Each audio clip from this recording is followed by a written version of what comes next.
अस्सलामुअलैकुम नाज़रीन कराम, नई वीडियो में आपको खुशामदीद कहते हैं। दुनिया की तारीख़ में ये अनोखा वाक़या होगा कि रियासती सतह पर एक मुजरिम का इस्तकबाल किया गया है। नवाज शरीफ को दुबई एयरपोर्ट पर जहाज़ चढ़ते हुए किस तरह से गालियां पड़ी हैं, उस हवाले से वीडियो वायरल हुई है। तफसीलात आपको बतानी हैं। जबकि दूसरी जानिब मीनार पाकिस्तान पर इंतज़ामिया की दौड़ें लगी हैं और नवाज शरीफ को लाने वाले क्यों परेशान हो रहे हैं, ये भी आपके सामने रखना है। जबकि जेल से गुज़श्ता शाम कुछ कैदियों की मरीम नवाज़ के साथ मुलाकात करवाई गई है। इस मुलाकात के अंदर क्या तय पाया है, इस पर भी बात करेंगे। और जो फ़्लाइट है ज़वाले पाकिस्तान, वो पाकिस्तान उतर चुकी है, लेकिन इससे पहले इस्लामाबाद के 2 एयरपोर्ट्स पर क्या तैयारियां की गईं, उस पर भी बात करेंगे। जबकि इस वक्त नवाज शरीफ लाहौर रवाना हो चुके हैं, इस पर भी आगे उनका प्रोग्राम क्या है बात करेंगे। नाज़रीन इकराम, मुजरिम नवाज शरीफ की पाकिस्तान वापसी हो चुकी है। जिस तरह से पाकिस्तान का कौमी मीडिया, एंकर्स और हमारे बहुत सारे सियासी रहनुमा उनके हवाले से लम्हा बलम्हा रिपोर्ट भी कर रहे हैं, लेकिन सबसे बड़ी बात अखलाकियात का जनाजा है। आज पाकिस्तान में आइन, जमहूरियत, इंसानी हुकूक सबका इज्तमाई जनाजा निकला है। अब इस जनाजे की अदायगी नवाज शरीफ की इमामत में मीनार पाकिस्तान पर होगी। एक मुजरिम को जिस तरीके से ये प्रोटोकॉल दिया गया, पूरी रियासत को इस तरह से नवाज शरीफ के स्वागत के लिए लगाया गया, गोया कि उनका कोई दामाद आ रहा है। ये बड़ी शर्मनाक सूरत हाल है और बहैसियत कौम ये अखलाकी गिरावट और पस्ती का आखिरी लेवल है। जिन लोगों ने पाकिस्तान को तबाह किया, जिन्होंने करप्शन, चोरी, डकैती, मनी लॉन्ड्रिंग की, बैरूने मुल्क जायदादें बनाई, फिर ये शख्स पाकिस्तानी कौम से झूठ बोलकर जिस तरह 4 हफ्तों के लिए गया, ये 4 साल के बाद वापस आ रहा है। मुसलसल झूठ बोलने के बावजूद पाकिस्तानी कौम की सबसे बड़ी मकबूल सियासी जमात को खुडे लाइन लगाने के लिए इसका जो मुतबादिल बनाया गया वो नवाज शरीफ है। अगर तो कोई नई शख्सियत होती, कोई नया मामला होता तो शायद कौम कबूल कर लेती, लेकिन उसी कौमी मुजरमों, चोरों, डाकुओं, लुटेरों को पाकिस्तानी कौम पर ज़बरदस्ती मुसल्लत करने का ये खेल है। इसी वजह से जो भी नवाज शरीफ के साथी हैं वो चोरों के साथी करार दिए जाते हैं, मुजरमों के साथी करार दिए जाते हैं। क्या सौदेबाजी हुई है, किस तरह पाकिस्तान की रियासत साथ खिलवाड़ किया गया है। अब पूरे पाकिस्तान से जो काफ़िले चले हैं वो अपनी जगह पर हैं, लेकिन इस वक्त की सूरत हाल में आपको बता देता हूँ। एक तरफ नाज़रीन इकराम, नवाज शरीफ ने दुबई में सहाफ़ियों से गुफ्तगू की। दुबई में इंतखाबात से राह फरार पर बात की गई। इन्होंने कहा कि इलेक्शन करवाना इलेक्शन कमीशन की सवाबदीद है, यानी इनको भी पता है कि वो गैर मकबूल हैं और इस वक्त इलेक्शन जीतने की पोजीशन में नहीं हैं। अगर धांधली भी की गई तो इस्तेकाम नहीं आएगा। अवाम ने तो कहना है कि ये हमारा नुमाइंदा नहीं है, ज़बरदस्ती मुसल्लत किया गया है। तो उन्होंने कहा कि हम 9 मई वाले नहीं हैं, हम तो 28 मई वाले हैं। 9 मई को जो कुछ हुआ जाहिर है उसको बढ़ा चढ़ा के पेश किया जा रहा है।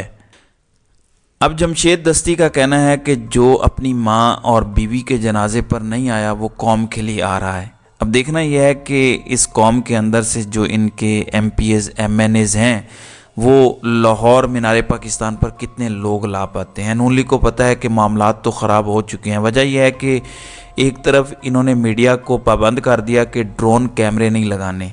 नवाज शरीफ की फ़्लाइट तकरीबन 1.5 घंटा लेट कर ली कि शाम के टाइम, रात के टाइम जब रोशनियां होंगी, फिर लाइटों का अरेंजमेंट टेक्निकली मीनार पाकिस्तान पर इस तरीके से किया गया है कि लाइटें दूर दूर आपको नज़र आएंगी, ऐसे लगेगा कि शायद बंदे ही बंदे हैं। लेकिन चूंकि ड्रोन नहीं होगा, मीडिया मैनेज है, सेट मैनेज है, एंकर्स मैनेज हैं, रियासती इदारे मैनेज हैं, तो सब कुछ मैनेज करके पाकिस्तान तहरीक इंसाफ और इमरान खान को पिंजरे में बंद करके, और जो बाहर हैं उनको भी जेलों में डालने के लिए नवाज शरीफ को पैगाम दिया गया है कि हुजूर ये मुल्क तो बना ही आपके लिए है। इस मुल्क के मालिक ही नवाज शरीफ और मरीम नवाज़ हैं, बाकियों को जेलों में डालेंगे।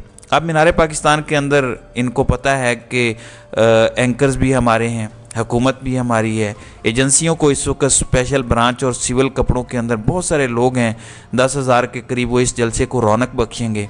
लेकिन अगर सोशल मीडिया वाले, यूट्यूबर, फेसबुक वाले अगर वो कुछ वीडियोस बनाएंगे तो ज़ाहिर है मामलात ख़राब होंगे। अब हुआ क्या, इंतज़ामिया की जो दौड़ें लगी हैं, जब चंद यूट्यूबर वहाँ पर पहुँचे जो डिजिटल मीडिया जर्नलिस्ट हैं, जो असल में इस वक्त आवाम की आवाज़ हैं, जो असल हक़ाइक़ लोगों के सामने रख रहे हैं।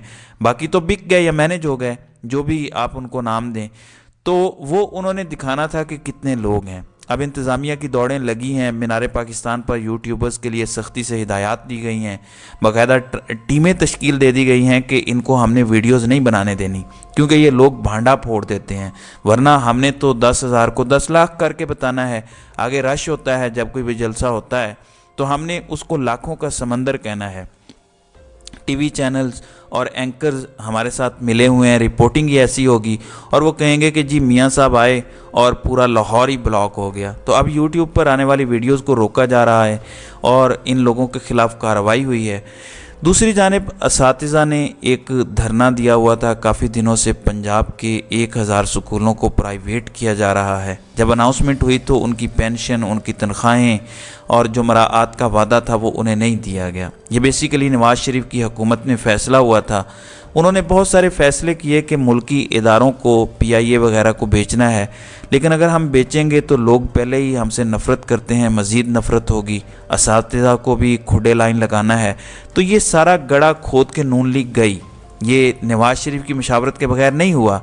शहबाज शरीफ, उनकी काबीना ने यह सब कुछ किया, लेकिन इस पर असातिज़ा ने पूरे पाकिस्तान के अंदर एहतजाज किया, धरने शुरू हुए, हर ज़िले के DC ऑफिस के सामने लोग बैठे, फिर ख़वातीन असातिज़ा और मर्द असातिज़ा की गिरफ़्तारियाँ की गईं। ये तो ज़ाहिर है कंगले हैं, यानी इस वक्त जो निगरान हुकूमत विराजमान है ये कौन सी वोटों से आई हुई है, इनको कोई कौम का एहसास तो है नहीं। अब मरियम नवाज़ के पास जेल से निकाल के असातिज़ा को ले जाया गया। इनकी वीडियोस भी, ऑडियोज़ भी लीक हुई हैं जिसके अंदर असातिज़ा बता रहे हैं जेल से, यानी मरियम नवाज़ से मुलाकात करवाई गई और मरियम नवाज़ ने यकीन दहानी कराई कि हम आपका मसला हल कर देंगे, इदारे प्राइवेट नहीं होंगे और पहले की तरह मामलात चलेंगे। यानी खुद ही तबाही और बर्बादी के लिए एक गड़ा खोदा। निगरान हुकूमत को कहा कि ये सब कुछ करो। जाने से पहले पहले जिन इदारों को बेचने का प्रोग्राम बनाया, PIA बिक रही है, दीगर इदारे हैं, तो ये गड़ा खुद खोदा और इस गड़े से आर्जी तौर पर अब निकाला है और कहा है कि आपका मसला हल हो गया है, हड़ताल ख़त्म हो गई है, आज स्कूल शुरू हो गए हैं, और क्रेडिट भी खुद ही ले लिया है। नाज़रीन इकराम, एक जानिब आप देखें सुपरिटेंडेंट जेल इमरान खान से किसी को मुलाकात नहीं करने देता, लेकिन दूसरी तरफ मरियम नवाज़ हैं, रियासत पाकिस्तान में उनकी क्या आइनी हैसियत है, लेकिन उनकी यकीन दहानी पर यह हड़ताल ख़त्म हुई है। जिन असातिज़ा को बंद किया गया था डंडे बरसा के, वो मजबूर हैं, ज़ाहिर है उन्होंने सैलरी लेनी है, गवर्नमेंट एम्प्लॉई हैं, वो लड़ तो नहीं सकते, लेकिन इनका मकरूज चेहरा ज़रूर बेनकाब हुआ है। अब नवाज़ शरीफ और नवाज़ शरीफ के साथ पाकिस्तान के हवाले से क्या सौदेबाजी हुई है, ये कम अज़ कम समझ से बालातर है। मुजरिम का जिस तरीके से इस्तकबाल किया गया है, ये पाकिस्तान की तारीख़ में बदतरीन वाक़या है। अब एयरपोर्ट इस्लामाबाद पर यह जहाज़ उतरा, कहा जा रहा है कि स्टेट लाउंज में कानूनी दस्तावेज़ात पर दस्तखत किए गए हैं, एक मुजरिम के साथ ये मुआहदा हुआ है। अब यहाँ पर 1 घंटा क़याम के बाद वो लाहौर रवाना हो चुके हैं।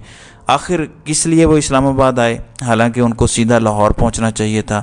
जबकि दूसरी तरफ शाही कला लाहौर के अंदर इस मुजरिम के लिए हेलीपैड तैयार है। पूरी रियासत की पुलिस, FC, दीगर इदारे, एजेंसीज़ इनकी नौकर और खादिम बनकर इस मुजरिम के सामने हाथ बांधे खड़ी हैं। तो पाकिस्तान में आइन, जमहूरियत और इंसानी हुकूक की पामाली का आज जनाजा पढ़ा जाएगा रियासती सतह पर, और इसकी इमामत मुजरिम नवाज़ शरीफ करेगा। अब रात को नवाज़ शरीफ का खिताब रखा गया है, स्टेट मीडिया इसको लाइव दिखाएगा। किसी भी प्राइवेट सहाफ़ी को इजाज़त नहीं है कि वो इसकी लाइव कवरेज करे। अब देखते हैं कि आने वाले वक्त में मज़ीद क्या होता है। तो नाज़रीन इकराम, आपकी इस वीडियो के हवाले से क्या राय है? आप अपनी राय का इजहार कमेंट सेक्शन में ज़रूर कीजिएगा।